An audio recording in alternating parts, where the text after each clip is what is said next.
నమస్కారం వెంకటాచాగంటి గారికి. నా పేరు బ్రహ్మదండి నవీన్. మాది నిర్మల్ జిల్లా లక్ష్మణచంద మండలం. ఈ మధ్య సోషల్ మీడియాలో గరికపాటి వారు మాట్లాడిన మాటలు వైరల్ అయ్యాయి. ఆయన ఏమన్నారంటే విద్యార్థులకి భోజనం పెట్టడం ఏంటి, అందులో గుడ్డు పెట్టడం ఏంటి, వారు గుడ్డు కోసం వస్తారా లేదంటే విద్య నేర్చుకోవడానికి వస్తారా, అట్లా పెట్టకూడదు అని అన్నారు. చాలామంది ఏమన్నారంటే వారికి ప్రోటీన్ దొరకట్లేదు, పేద విద్యార్థులు ఉన్నారు, అందుకోసమన్నా పెట్టాల్సిందే, గుడ్డు లేదా మాంసం లేదా పెట్టాల్సిందే అని అన్నారు. నా ప్రశ్న ఏంటంటే అసలు విద్యాలయాల్లో భోజనాలు పెట్టొచ్చా, పెడితే అందులోనూ మాంసం కానీ గుడ్డు కానీ అట్లాంటివి ఏమైనా పెట్టొచ్చా? పూర్వం గురుకులాల్లో అయితే విద్యార్థులు భిక్షాటన చేసి తెచ్చుకొని తినేవారు, అది కూడా శాకాహారమే. అసలు వేదపరంగా ఏం పెట్టాలి, అసలు పెట్టొచ్చా పెట్టకూడదా, విద్యాలయాల్లో భోజనాల సదుపాయాలు చేయొచ్చా చేయకూడదా తెలియజేయాలి. నమస్కారం. ఓ నమస్కారం అండి. నేను శాస్త్రీయ మునగాల శాస్త్రీ సనాతన సేనకు స్వాగతం సుస్వాగతం. ఇవాళ ఆ, గరికపాటి గారు కొన్ని వ్యాఖ్యలు చేశారు పిల్లల మధ్యాహ్న భోజన పథకం కింద. అది తప్ప ఒప్ప మాట గురించి డిస్కస్ చేయడానికని డాక్టర్ వెంకటార్ చాగంటి గారిని పిలిచాను. నమస్కారం డాక్టర్ వెంకటార్ చాగంటి గారు. ఓం నమస్తే శాస్త్రి గారు. నమస్కారం అండి. చెప్పండి శాస్త్రి గారు.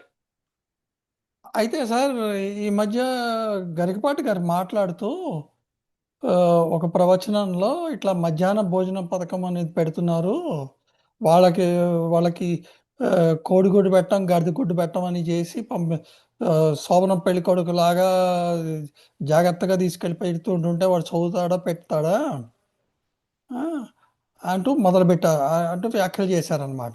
యా ఈ మధ్య టీవీల్లో వాటిలో వీటిలో డిస్కషన్ కూడా జరుగుతుంది దాని మీద. ఓకే. అయితే నాకు ఇందులో రెండు ముఖ్య అభ్యంతరాలు అన్నమాట. ఓకేనా? అభ్యంతరాలు అంటే అసలు ముందు రెండు questions first to start with. ఫస్ట్ది ఏంటంటే అసలు మధ్యాహ్న భోజన పథకం అనేది అవసరమా పిల్లలకి? ఈ గవర్నమెంట్ స్కూల్లోకి వస్తున్నాడు, ఎందుకంటే ప్రైవేట్ స్కూల్స్లో ఏం బెటర్, ఎవరు డబ్బాటు తెచ్చుకుంటాడు కాబట్టి. ఓకేనా? నంబర్ 2 ఏమిటంటే ఈ భోజనం ఫస్ట్ దీన్ని డీల్ చేద్దాం. ఓకే. సో మధ్యాహ్నం భోజన పథకం అవసరమా లేదా? యా. సో మీరేమంటారు శాస్త్రి గారు? సార్, ఇప్పుడు అంటే నేను రెండు విధాలుగా కూడా మాట్లాడగలను. అంటే నేను ఫస్ట్ ఏంటంటే అసలు ఎందుకు అని అంటే ఇప్పుడు గవర్నమెంట్ స్కూళ్ళలోకి వెళ్తున్నదంతా కూడాను లేబర్ వాళ్ళు అట్లాంటి వాళ్ళు కదా, డబ్బులు ఎక్కువ పెట్టుకోలేరు, ప్రైవేట్ స్కూల్స్కి పంపించలేని వాళ్ళు అని వాళ్ళు.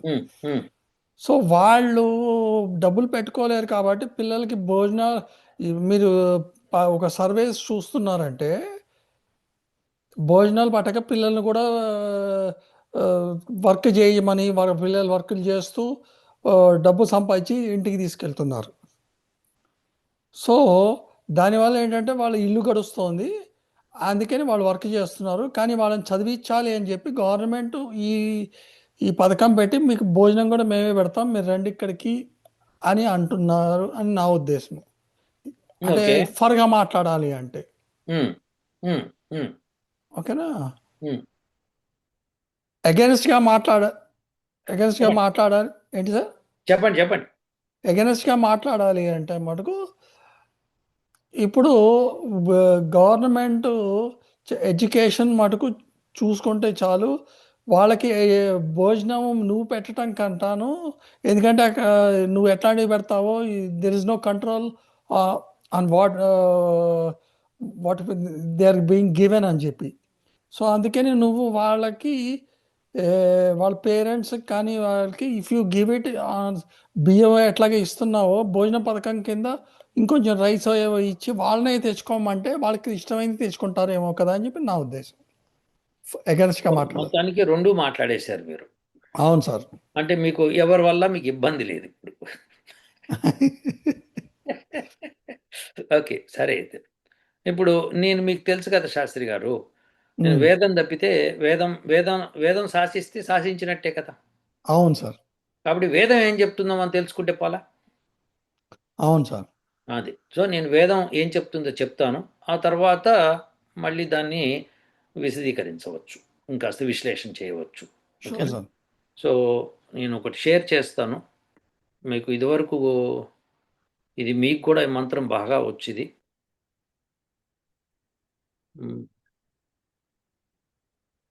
ఇది ఋగ్వేదంలో మొదటి మండలము 3వ సూక్తంలో 10వ మంత్రం. గుర్తుందా శాస్త్రి గారు ఇది మీకు? ఇది మంత్రం ఇక్కడ. పావకానః ఓం సరస్వతి పావకానః పావకానః సరస్వతీ సరస్వతి వాజేభిర్వాజినీవతి యజ్ఞం వస్తు ధియా వాసు. వాసు. ఈ మంత్రం. దీనిలో ఈ మంత్రం ఏం చెప్తుంది? సరస్వతి దేవత. అవునా? అవును. సరే. ఋషి మధుచ్ఛందాహ. ఛంద గాయత్రి. స్వరం షడ్జ స్వరం. సరే. దీనిలో భావార్థం వాజేభిహి అంటే అర్థం ఏంటి? సర్వ విద్యా ప్రాప్తి నిమిత్తమగు అన్నాదులతో పాటు. మంత్రం చెప్పేసింది.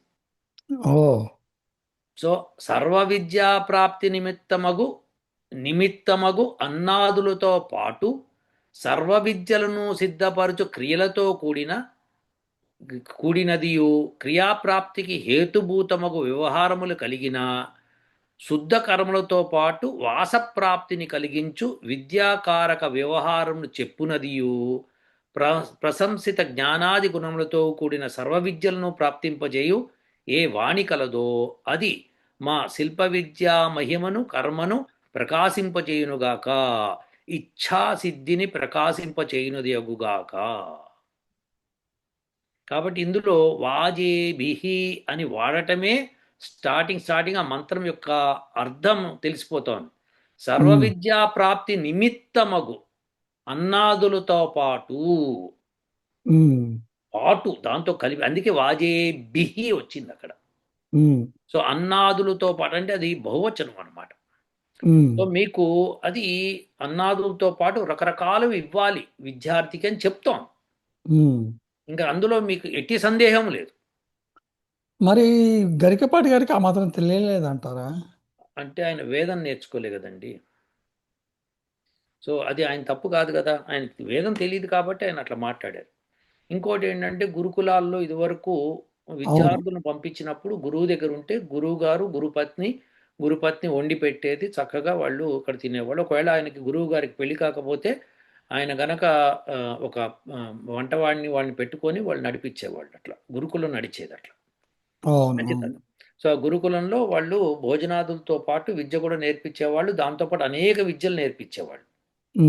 సో ఈ మంత్రం చెప్తాం స్పష్టంగా, నీకు అన్నాదులతో పాటు చెప్పేస్తాం స్పష్టంగా. దానికి ఇంకా మీకు సంశయం అక్కర్లేదు. కాబట్టి అన్నాదుల్ని ఏదన్నా ప్రైవేట్ స్కూల్ అయినా గవర్నమెంట్ స్కూల్ అన్నా సరే ఖచ్చితంగా అన్నం ప్రొవైడ్ చేయవలసింది విద్యార్థికి. అయితే మధ్యయుగంలో ఏమైందంటే కాస్త మహాభారత యుద్ధం తర్వాత రాజులు వాళ్ళు బాగా మూర్ఖులుగా ఉండిరి. అంటే ఎందుకంటే మెయిన్ రాజులంతా చనిపోయారు. సో ఇప్పుడు మిగిలిన వాళ్ళంతా తంతు కార్యక్రమం చేసేవాళ్ళు. వాళ్ళందరూ వచ్చేటప్పటికి వాళ్ళ దగ్గరికి ఈ స్వార్థపరులు కొంతమంది చేరి, మనం ధనం అనవసరంగా విద్యాలయాలకు ఎందుకు వాళ్ళకు స్టూడెంట్స్ని అడుక్కు తినమనంటే అడుక్కొని తెచ్చుకుంటారు, గురువుగారు నడిపించుకుంటారు. సో అట్లా వాళ్ళు ఏం చేశారు, అయినా సరే గురువులు ఏం చేశారంటే, సరే బాబు మీరు వీధిలోకి వెళ్ళి మీరు చక్కగా అడుక్కొని తీసుకురండి, బియ్యము అవి తీసుకొస్తే మేము ఇక్కడ వండి పెట్టి మనందరం కలిసి తిందామని చెప్పేవాళ్ళు. వ్యాస మహర్షితో సహా అందరూ అడుక్కున్న వాళ్ళు. వ్యాస మహర్షి కాశీకి వెళ్ళినప్పుడు, ఇది ఒక కథ అనుకోండి కానీ కథలో అయినా సత్యం ఉంది కదా. అదేంటంటే కాశీకి వెళ్ళినప్పుడు ఆయన వీళ్ళతో అందరితో పాటు ఆ కాశీలో మొత్తం తిరుగుతాడు అన్నమాట. భోజనాలు తిరుగుతూ అందరూ పళ్ళెం పట్టుకుని వెళ్తారు, ఆయన శిష్యులు వెళ్తే ఎక్కడా కూడా వాళ్ళకి ఆహారం దొరకదు. అప్పుడు వ్యాసుడు శపిద్దాం అనుకుంటాడు అన్నమాట. అనుకున్నప్పుడు శివుడు పార్వతి కలిసి మాట్లాడుకున్నప్పుడు పార్వతీదేవి అంటుంది, వ్యాసుడు శపిస్తే మనకి ఘోరం అయిపోతుంది, రండి మనం పోయి వాళ్ళకి భోజనం ప్రొవైడ్ చేద్దాం. కిందకి వెళ్తాం. వెళ్ళి నెక్స్ట్ డే వీళ్ళు మళ్ళీ అడుక్కుందుకు వస్తారు. చూద్దాం ఈరోజు దొరక్కపోతే మనకి అయిపోయారని చెప్పి వ్యాసుడు అనుకుంటాడు. అనుకొని శిష్యులతో సహా వస్తే ఒక ఇంటి ముందుకు రాగానే ఆమె ఇట్లా చెయ్యి బయటికి పెట్టి, రండి లోపలికి భోజనం పెడతామని చెప్పి అంటుందన్నమాట.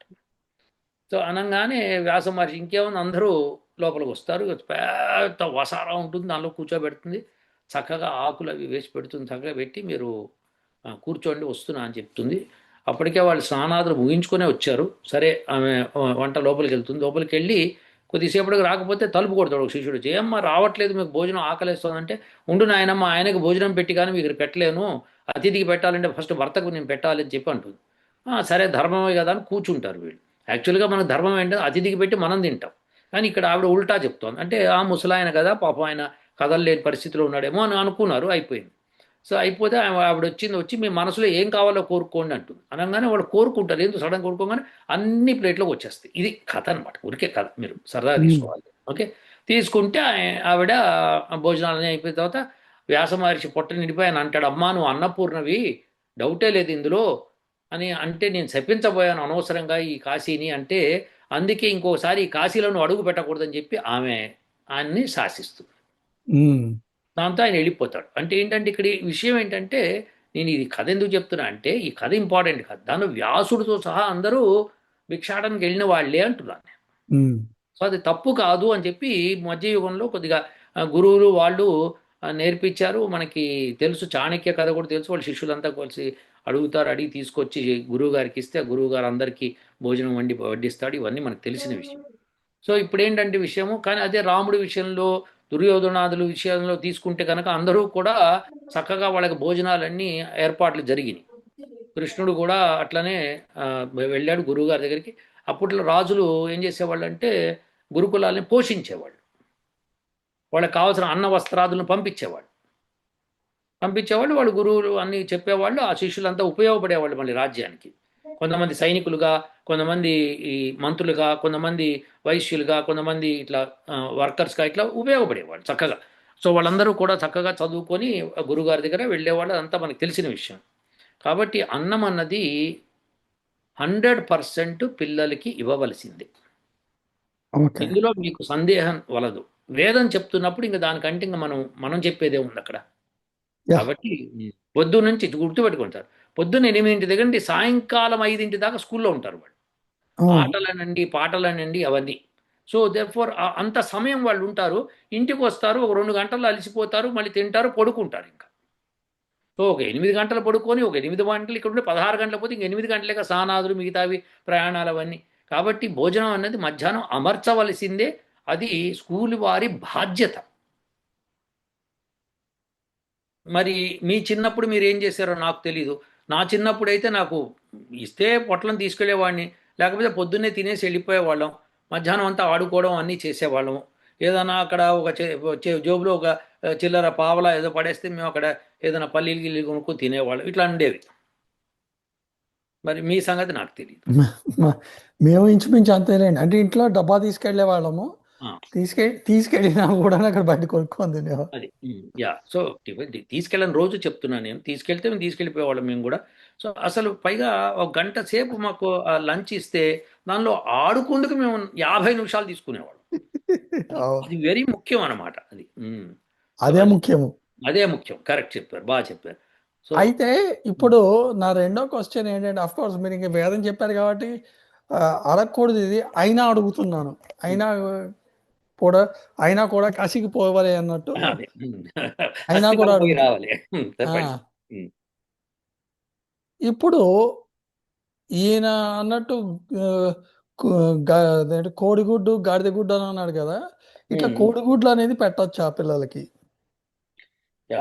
లేకపోతే ఎటువంటి ఆహారం అని మీరు ఆలోచిస్తున్నారు? మీరేమంటారు శాస్త్రి గారు?